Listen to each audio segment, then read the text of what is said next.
Okay. Perfect. All right, Doruk. So here we are again, and welcome to anybody who watches this later. Thank you for listening to this, if you are listening to this, and also if you're listening to this, sort of like consider why you're listening to this. You know, something's probably drawing you to this conversation, and even if it's like, oh, I'll just listen to see if there's anything useful. What is behind that? That's what I'm inviting you to Once reflect again, on. beautiful introduction, Ethan. And just a couple minutes ago, before we hit the record button, actually, we were catching up offline once again.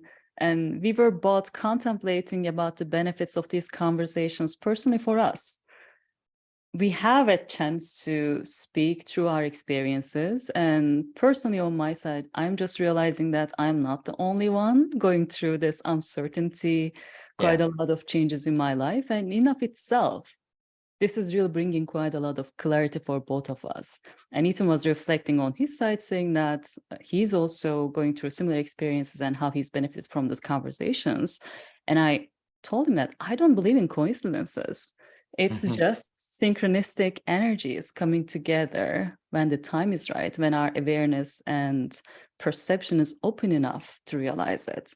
So there is Mm. always an opportunity, really, to pause and, like Ethan invited us to do, ask a simple question. Why am I here? Yeah. Is there something attractive here? Is this something that might be aligned with my life? And Yes. usually the answer is yes, but we always find it retrospectively. Just Mm. wanted to insert that one too. Yeah. And yeah, thanks, Doruk. And in your answer, I hear like some of the reason you're here, right? Because of this journey that you're on, and because it's so enjoyable to journey with someone else.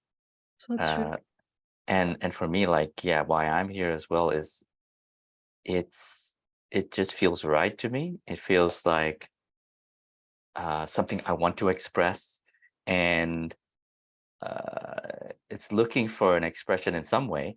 And so then it's like, oh, invitation comes in. Shall we do this? Oh, okay. Oh, that's the way I'm going to express it. I didn't know that, but I guess now I know. And and then yeah, the just uh like wanting to be in this, like creating something from the unknown, just wanting to experience that more and more in my life, like having tasted it.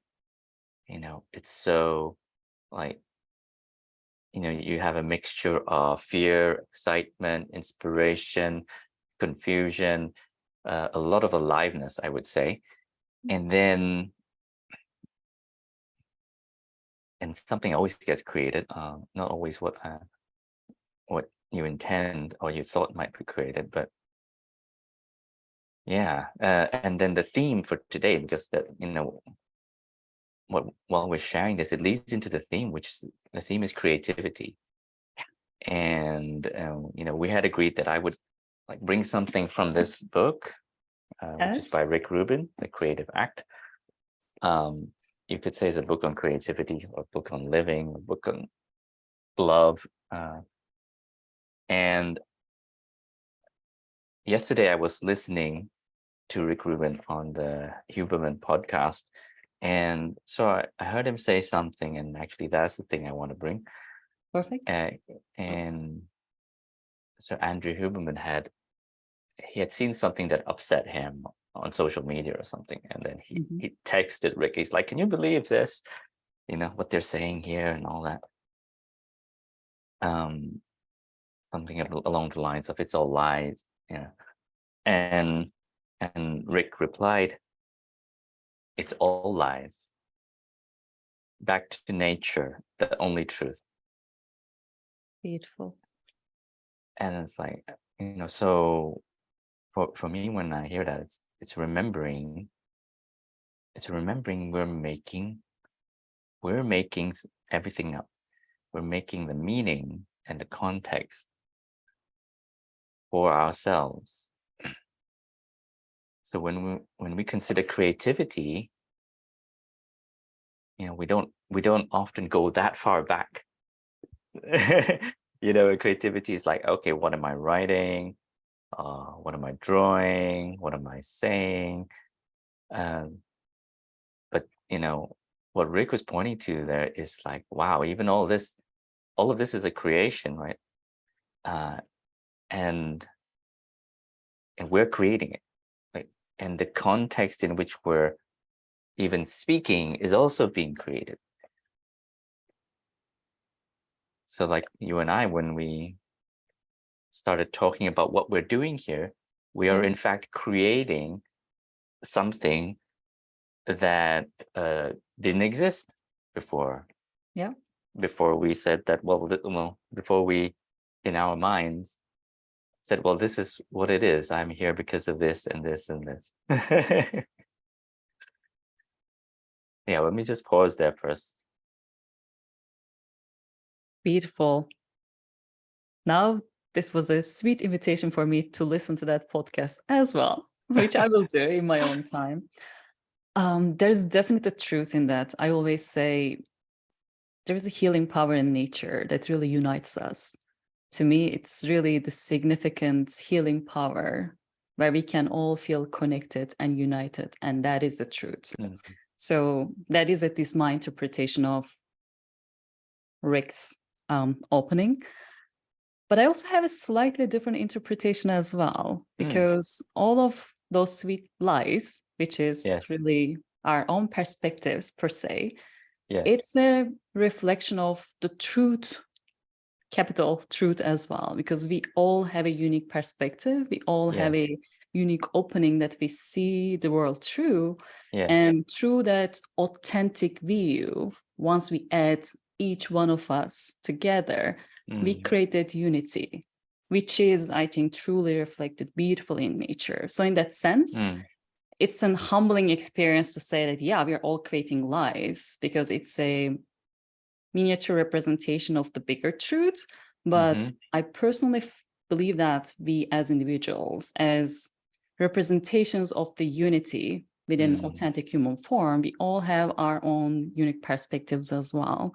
Yes. I'm a fan of Rumi, Sufi poet, and I think I shared quite a lot of things on my LinkedIn platform regarding his teachings too. He has a famous saying that's very dear to my heart. Now I remember Rumi's name because I'm a fan of Rumi. He says, you are not a drop in the ocean. You are an ocean in a drop. So in that sense, we all carry that unity within us, and we only share our own unique, authentic reflections of that in the world. So in that sense, yes, it's a lie, but it's a truth of the collective unity that we all share. We only express it in a human way. But I think we need to be careful about that. So I'm just going to link this to our previous conversation about, let's say, my voice is the most stronger voice conversation, like being the leader with the loudest voice in the room. Yes, there is a truth behind years of experience in a subject matter expertise area, in a specialization. And yes, it requires quite a lot of personal development, quite a lot of life wisdom to be able to be at a leadership role. Let's not neglect the power of that. But once again, let's also bring balance to the humility, to the humanity. It's once again one point of view. In that sense, it's one authentic reflection of the truth or one lie. Yeah, thank you. Wow, thank you so much for bringing that up. I think it's really important what you kind of highlighted there, Doruk, because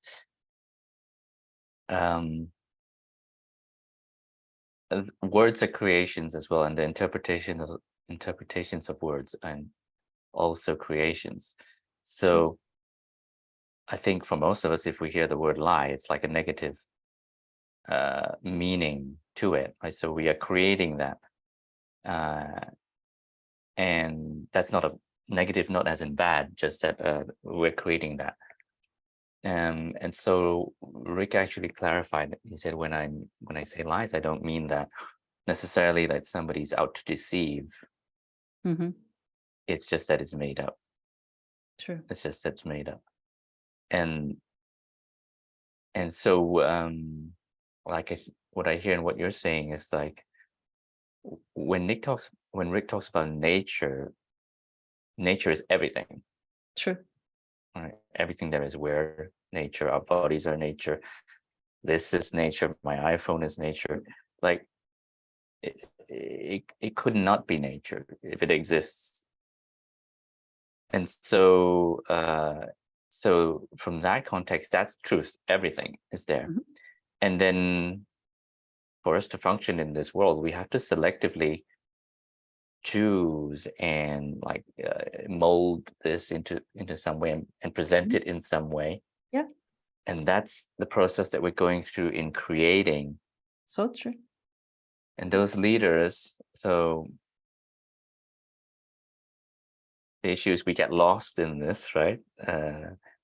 And if we get lost and we hold on to something that we've created as, well, no, it's only this, and we forget the broader perspective, right? Then it's kind of like, yeah, that kind of leadership that you're pointing to, like, oh, it's only this, and they actually fully believe that, or there is a need to believe it as well, because they've lost some perspective of, like, if I've created this story that there's the dragon after me, then after that I have to create other stories to help me be safe from the dragon. Yeah. And so without going further back, somebody might be building, like, to make this more real, somebody might be building a company just to feel secure, like just to finally have the wealth that they need to feel safe. Hmm. Right? So they've already built a dragon back then that says, I'm not safe Yep. until I have X. And then they've forgotten about that, or they don't realize they've created that. Yep. They've created that lie, so to speak. And now they're creating, after that, on top of that, this whole new thing. Like, I'm going to make this business. Everybody has to do this and do this and do this and do this. Yeah. Beautiful. Well, your opening triggered another angle for me, which is related to attachment and non-attachment, and how it might be related to the creative process as well. I think in Rick's book as well, he was referring to this concept, which is a concept that I came across in Big Magic, Elizabeth's book as well. The theme is really there are time for some ideas to come into existence. So it's not a coincidence that sometimes multiple people in different parts of the world discover the same thing. It's not that those people are connected. It's just they are the receptors for this idea to come into the world. They are the channels open enough for this idea to come into life. So in that sense, we're always really picking things up. And I think Yes. what's really important as creative people, business leaders, creators in any shape or form, is to realize that we are always those channels, and it's important to be open enough for that materialization to come into life, but it's also important to realize that they will come and they will go, and not being too attached to them is also important. And this theme was also our last discussion in the storytelling course that I've taken quite a few months ago. And our instructor was articulating the importance of humility, saying that sometimes we just, if you're especially new in the game, in the creative process, we're just building that muscle after a long time. We just want to go and do something tremendously big and important, and we affiliate ourselves with an idea that's come to us, and we just stick to it too much. And our instructor was saying that this is really such a destructive thing, because it's also coming from a lack mindset, as if you're not going to have all these ideas coming into you. What's really important is really acknowledging that there will be quite a lot of inspirations, if you have the inclination to carry it to the existence, do it. But if it's really supposed to come and go, there are going to be so many ideas that comes and goes. And it's also important to realize that ideas will be always abundant. So we will have many opportunities for creation. So there's not much, maybe, pressure. Hmm. And there shouldn't be so much pressure for us to really stick to things too much, especially in the creative process. The more open we are, the more we release things and the more we welcome things to happen in their own timelines. I think the better the outcome would be for us as creators, but for the collective wisdom too. I personally had that tension personally. I realized that because I didn't really practice that muscle quite a long time. When I had something coming in through me, I was sticking to that idea. And I realized that, oh my God, this is like my ego, like me Yes. being very human, limited in my capacity and thinking that this is the only thing that will come and visit me. Let's say it like that. And I realized when I release that tension, if something is supposed to come back, it comes back. And with that confidence, actually, coming back to our previous conversation where you were also recommending people not to do preparations, I'm not really like manically recording things as I used to do before. I just trust life to give me enough confirmation if that thing is supposed to come through me. I know that it's going to come through my life multiple times. And I know that I am the right person and this is the right time to bring that to life too. So I know you brought this from a different angle, but I think something in me really invited me to bring this attachment and non-attachment thing to the picture as creators, because it's really important to be a part of the flow process and Yeah. flow with life and acknowledge that we are creators. We are creators of those lies or little personal truths, Yeah. but it's a reflection of the bigger truth that is using us to come into existence. And the more we just ease into the process and stay in an abundant mindset, the more we can create more beauty in life. Yeah. Yeah. Thank Sometimes you I have a again. tendency to speak so abstract. Do you want me to elaborate on anything, or I Well, need to hear your reflections? yeah, there's a reflection there, like you know, sometimes we're open at the beginning, we're just as we're having those thoughts, we're like, "Ooh, I'm open. Wow, that would be cool." Or, like, so if we're open to that, that's great. Like, we can close ourselves off to that as well. And then in that case, we'll have people that say, "Well, I don't want to do anything. I don't really feel like doing anything. I don't know what I want." When I ask them, "What would you love?" Wow, never thought about that. And I would offer that it's not that they don't know, or uh or it's not available. It's just they've never opened themselves up to it, or they don't dare to, for whatever reason.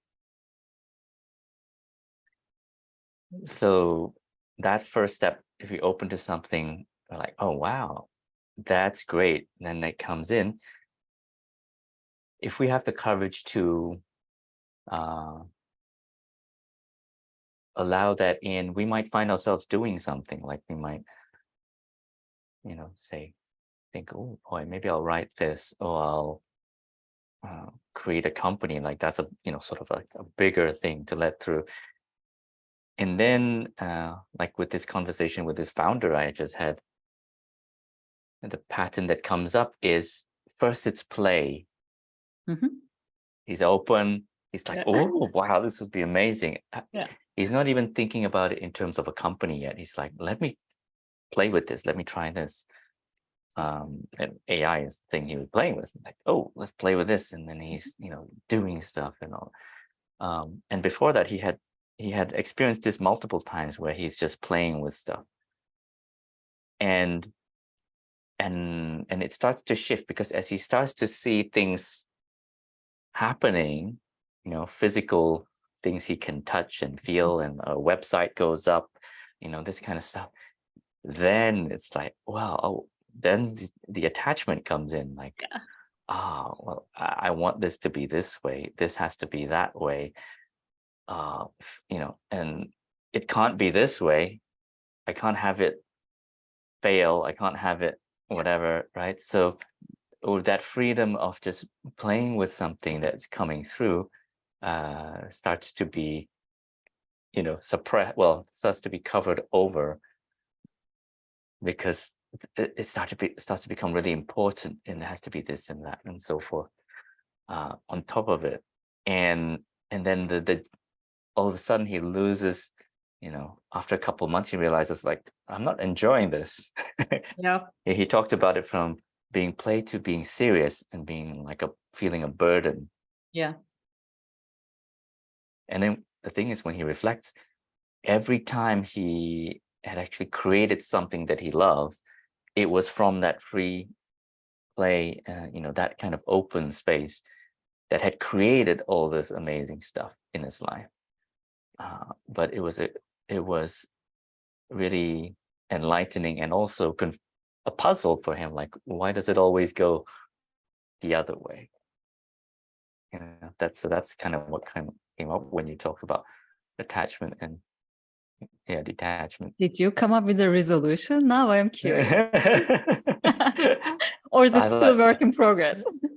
I don't think there can be a total resolution as such, because Of course. it's like we are, as nature, the ocean in a drop. Like you said, ocean in a drop. Everything is available. Yes. So, but we cannot physically, we cannot actually express everything and create everything that is there. So there's always some kind of,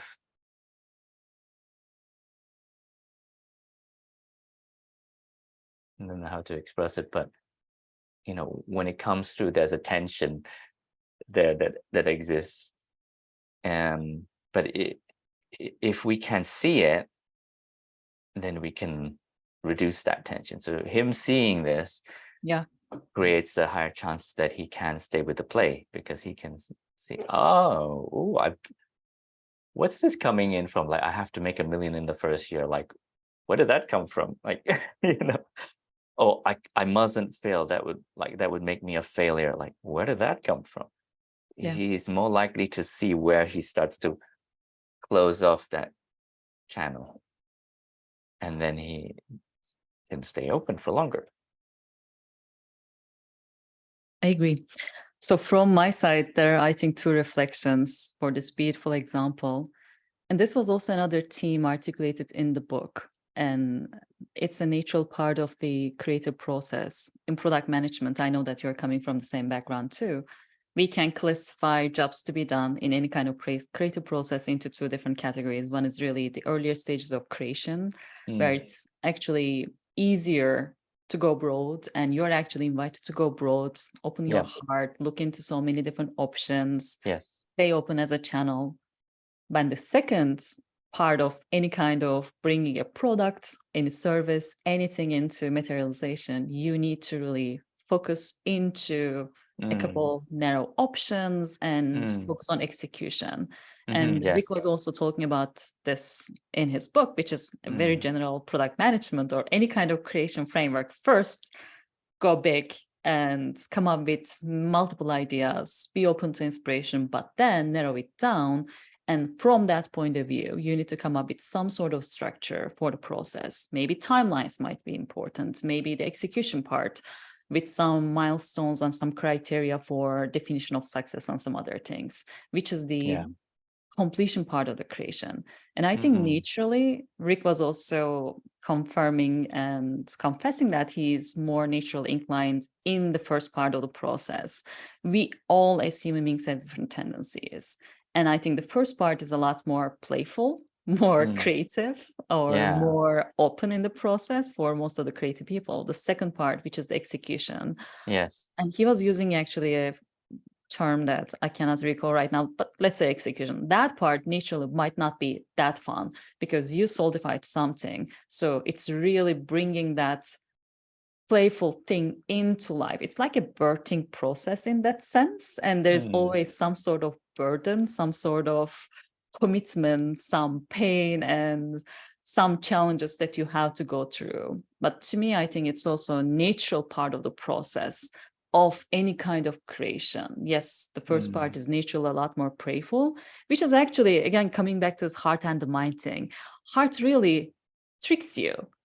If you know all of the challenges in the way, probably you wouldn't really take that path, right? It's like, oh, why am I creating something new, knowing that it's just going to be another a year painful process? But heart, with that playful nature, tricks you into the game.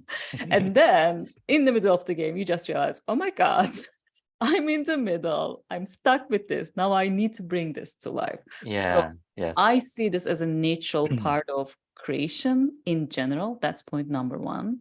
Mm. Point number two, which is my personal trick. This is again coming back to why we have this dilemma.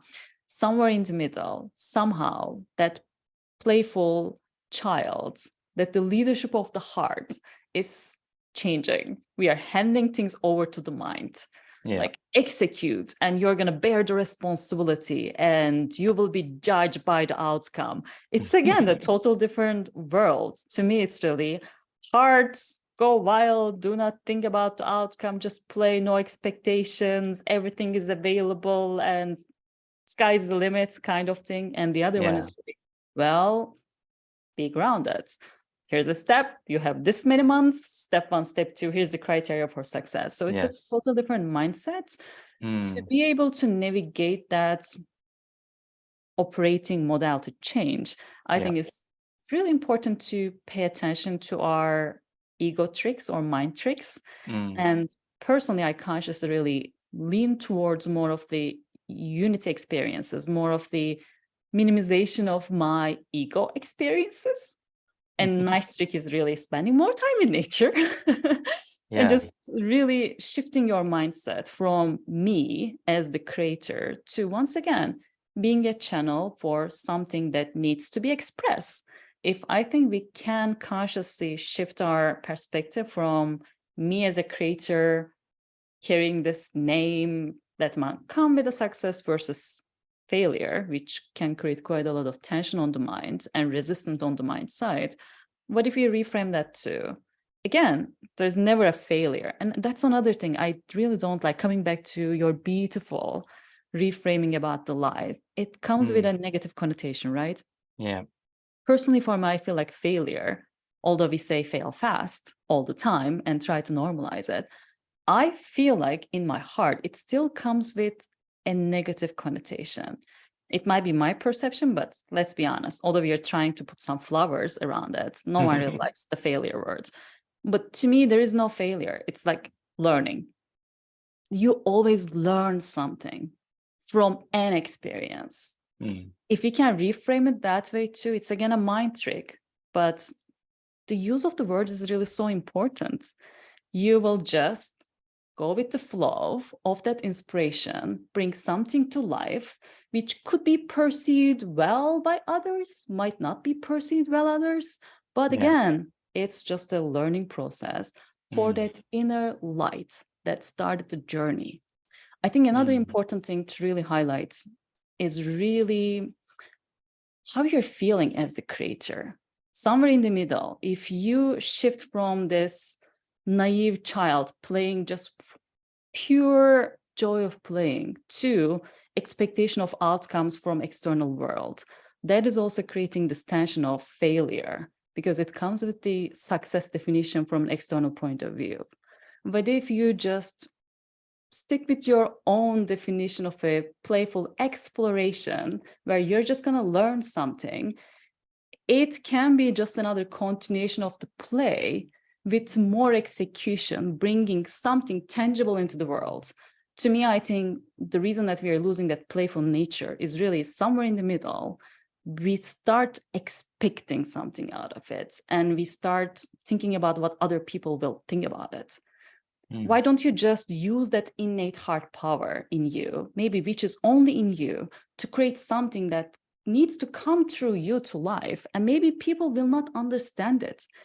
I was just also listening to another podcast of Rick. Like I said in the previous conversation, I listened to many of his conversations, and I don't know which one, so I cannot refer, but I can maybe put it into the notes. He was saying that at one point when he discovered really new bands, like he just didn't like their style initially because it was so new, but Yeah. somehow coming back to our conversation about life, bringing things multiple time, it was in the old world. He had to live in the world of cassettes, and he had to listen to the same thing multiple times. He just couldn't skip it. And the more that he listened, he just discovered the innate beauty in that weird thing that he couldn't see the beauty before. And Mm. then over time, that turned out to be his favorite group.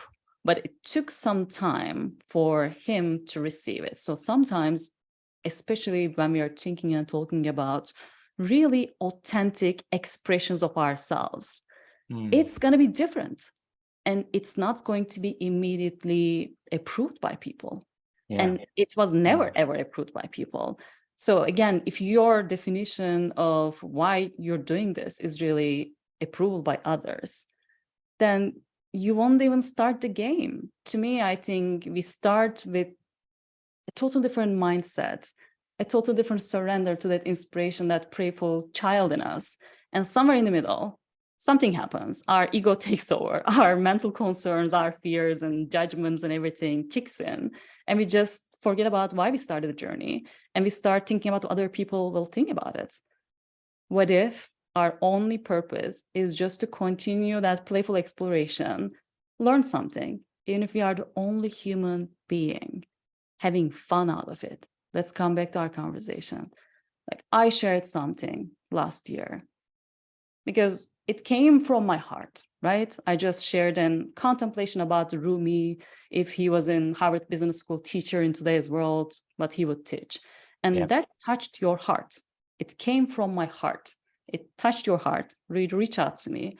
And right now, we are co-creating this thing together. It started as a lonely journey without too much, honestly, external success in today's terms. Like, I don't have a million followers, but it emerged out of my heart, touched yours. And now it is touching both of our creative process in different ways.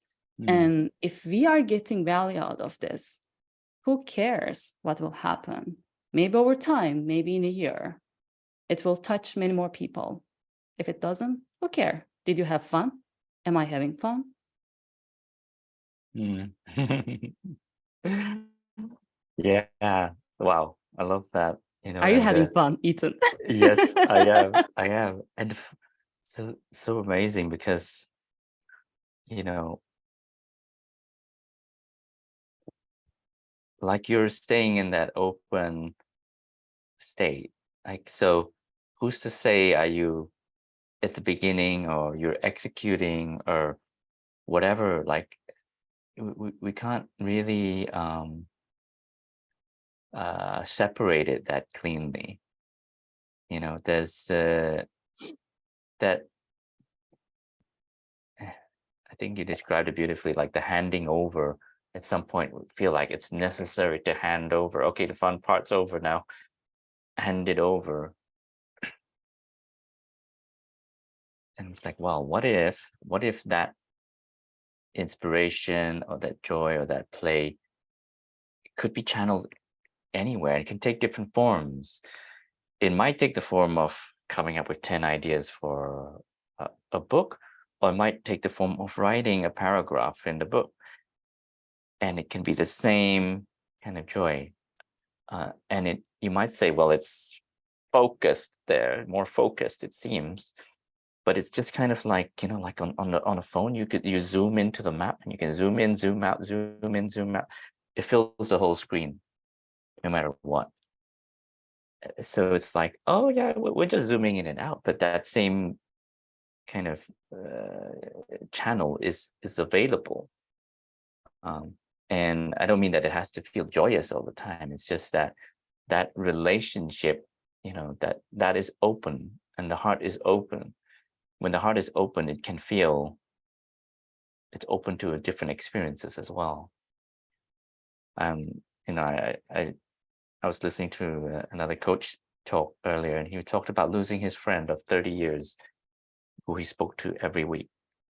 And he talked about the pain and the grief, and he talked about not wanting to change it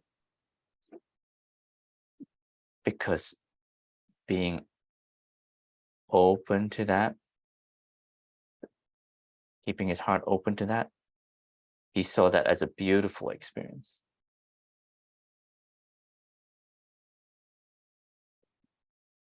And, so maybe a lot of it is what we've learned along the way, that some experiences we have to close off certain things. You have to avoid certain things.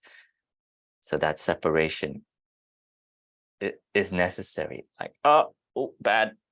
Like, okay, hand it off quick, avoid this experience. Beautiful. I think maturity is really our capacity to face our shadows, to deal with our fear. Yes, when we were child, when we were growing up, there were many things that we didn't know how to handle. And the first reaction that we do is really, oh, this is really painful, so I'm just gonna shut down my heart. Thus, I think it's really taking quite a lot of unlearning for many of us as a culture, as a society, to really have some sort of internal stability enough to say that, yes, now Yeah. you're grown up, now you can handle more, you can see more. And life is not really always this shiny thing. Life is really a whole spectrum of different colors. And there's pain in that process too. Again, coming back to this birthing a child, it's the most beautiful thing that you can do maybe as a human being. But yeah, it's an amazing growth process, but it comes with quite a lot of pain. Any kind of creation comes with a lot of pain. And again, I think any kind of authentic reflection, something that comes from your heart and that thing emerging in life in a shape or form of a material manifestation, be it a business or a product or a book or a song, it needs to overcome the challenges of the fear. So I always say, how much can you love? So that's my tagline. It's not about whether you can manifest your ideals to life. You can manifest it. It's only a capacity of love issue. How Yes. much you can open your heart to love. And when you face fear, how many times can you choose love over fear? Yes. There's only one choice. Can you choose love over fear? That's the only choice in life, because we Yes. live in this dual world.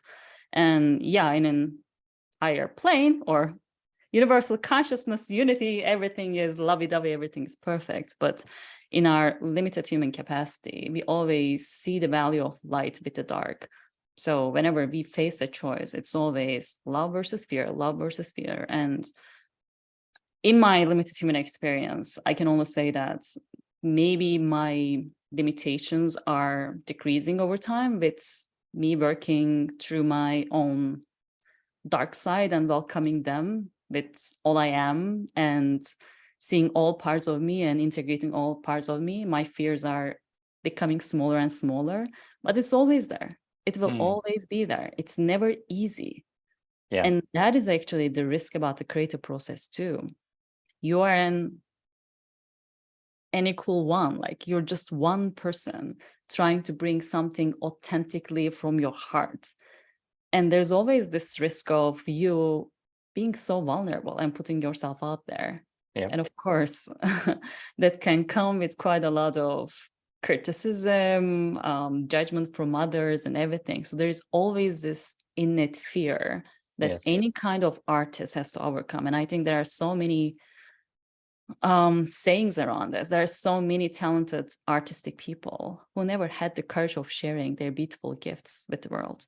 I'm not also saying that everyone has to share it too. This is coming back to, I personally believe that it's an personal experience as a creator. And there are many creators who just created beautiful things and burned their products because they didn't want to really share it.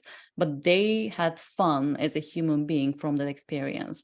And I still believe that actually that experience, that wisdom is still available to us, even if it was not really shared broadly with the world. If you can really connect to that heart wisdom, who truly feels that, And from that wisdom, if someone can bring that experience to life, and if we can connect to our heart, I personally, this is not something that I can really explain and articulate. It's a very abstract and spiritual term, but I can feel it. And I totally feel like that is our contribution to life, whether you share it with someone or not. How can you bring your authentic expression to life in the most purest form? Mm, And that will always and always require to make a choice, to make a mm, choice for love over fear. yeah. Mm, mm. If somebody's listening to this and um, say you're very business minded, very logical, and so forth, you might, you know, you might struggle to kind of connect these words like love and heart and so forth to like, well, I just got some goals to hit, you know. But I would invite you to kind of check in the feeling of what you're doing. You know,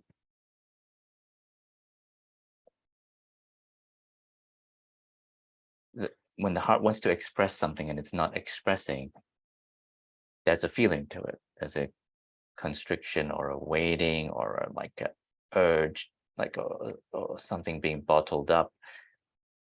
So you might notice that, or you might be noticing the other side of an aspiration or a dream, um, a longing, and maybe you don't allow yourself to listen to it, or you think that's silly, you think that's impossible, that's just daydreaming, right? And then you don't allow yourself to go there. Or the alternative is just a flatness, like I don't feel that at all, right? That's another thing to notice. That's interesting. You never don't feel that at all. Did you feel it at some point? Did you feel it when you were 12 or when you were 5? Where, like if you really look, I think you'll find moments and times in your life when this would have made sense to you. Heart and love and expressing all this. And there, like there's an endless flow of creativity coming from there. And it's not just um useless play or distractions or whatever. That's not what we're talking about. We're talking about actual like creative power to shape everything that is meaningful to you in your life coming from there. I loved your invitation, actually. Thank you for making this a lot more practical. First of all, before jumping to the practical side, I would like to once again emphasize the value of opening Mhm. without a practical, immediate reason. Because that's again the mind coming in, what's the value? What's the value? And I think what we need to do to really find the best value in the practical world is really sometimes shut that side out and just really invite that playful side to come in without expectations, like we are doing in these conversations. There is beauty in human connection, like even in the business world too. Even our connections are really very calculated.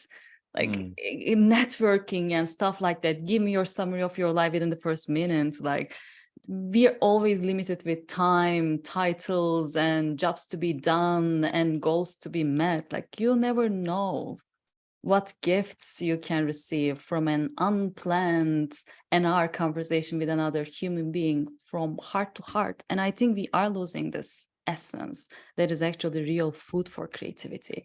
Before mm. jumping to the practical side, I just would like to emphasize that there is Yeah, wow. beauty in human connection. Like we are growing as souls right now. Like I came into this conversation not knowing anything about what we're going to discuss. The only thing that we agreed was really Ethan was supposed to share something from the book because we were reading the same book, and last time I shared a quote from it. That's it. And it turned out to be a total different direction. And that is the beauty of human conversations. That's how we grow as souls. And that's actually why we are here, to expand, to learn from each other, from that expansion, to create authentic reflections of what is emerging from heart to the world. It could be the business, it could be a beautiful family, it could be a book, whatever that shape is. But again, to be able to really optimize that potential on the most practical terms, to be the best in the world, we need to welcome this unknown, chaotic, non-practical, nonsense side. Again, I would like to really once again invite everyone to be open to that side. And if you are still listening to this conversation at this hour of the conversation, it's in you. It's in you. I just would like to really emphasize that and come back to the practical side. To Ethan's point, yes, in the business world, which is a very practical world where we have to come up with really certain timelines with certain outcomes and outputs, it's maybe a very high ideal to incorporate these seeds immediately into the business world. I think what we are trying to do right now, what I'm trying to do right now, is really have conversations about how we can bring more of this into the business world, acknowledging that it's not something that we can do immediately today. And there's a movement around that too, around this conscious business concept, around holistic thinking in the business, not only optimizing for shareholders, but thinking about nature, thinking about the societal impact. So I think there are quite a lot of things happening on that round too. But as the most practical thing, it could be you opening up more space, not in the business world, that's not ready and it's taking some time to go there, but opening up more space for this creative expression, that expansion of the heart in your personal life. I asked this to many of my friends who are in the business world. When was the last time you did something fun that you enjoyed when you were a child? Dancing, writing, playing your music. And most of the people, they say, I don't have time.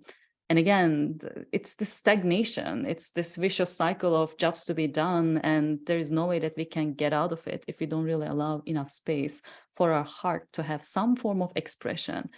If our heart cannot really practice this in personal life too, be it in the form of a family expression or a personal artistic thing that you do, it really creates more stagnation in the business, and it limits our potential as business leaders as well, because we always repeat the same thing. And it's always like this Me Too thing, which is always fed by the external things, external trends. And to me, it's really disrespect to our human potential. Maybe not immediately in business, but can you incorporate some of that creative expansion and expression back into your life, in your personal space, in your family space? Yeah. Yeah. Yeah, that's a beautiful invitation. And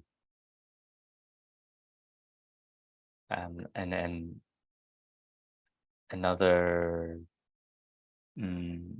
thing you could consider is to look for where it's already happening, even in a minuscule way, like at work. Is everything just about the goal, or do you sometimes talk just to talk? Do you sometimes connect with someone just to connect, right? Do you sometimes really inquire about somebody's day because you care, right? Or you express something just because it's fun, like a fun possibility.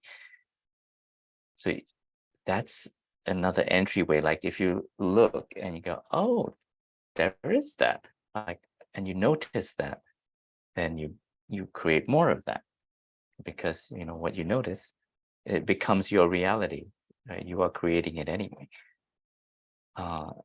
So that is what I would say, is to look at where you are creating. Look at where you are creating from your heart.